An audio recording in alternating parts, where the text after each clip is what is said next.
नुआपड़ा जिला सदर ब्लॉक धरमबंधा थाना अंतर्गत चुलाभाट पंचायत पखानपदर गाँव में एक अजणा बेलून फाटिजिबारु 5 जण शिशु गुरुतर आहत होइछन्ति।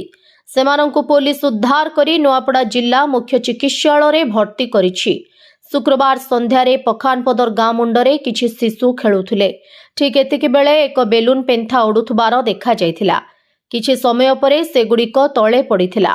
एहाकु पिलामाने देखि टणाओटरा करिबारु ताहा फाटी जायथिला।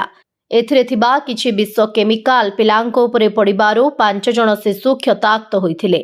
पोड़ा जला हेबारु सेमाने एक पोखरी को डिया मारिथिले। फलरे अवस्था आहुरी गुरुतर होइथिला। ठीक समय रे पुलिस खबर पाई घटनास्थल रे पहुंची शिशुमानंकु उद्धार करथिला। आहत शिशु माने हेले डमरुधर माझी बयस 8, झांकर माझी बयस 11, सत्य माझी बयस 13, गौरव माझी बयस 11 एवं उग्रसेन माझी बयस 15। यह एक माओ प्रवण अंचल होइथिबारु एहाकु गुरुतर सह विचार करुछि पुलिस। एहा किपरि बेलून ओ एथिरे कोन थिला ताहा जणा पड़ी नाही। सविशेष तदंत परे जणा पड़िबो बोली थाना अधिकारी टंकगिरी भोई सूचना दैछन्ति।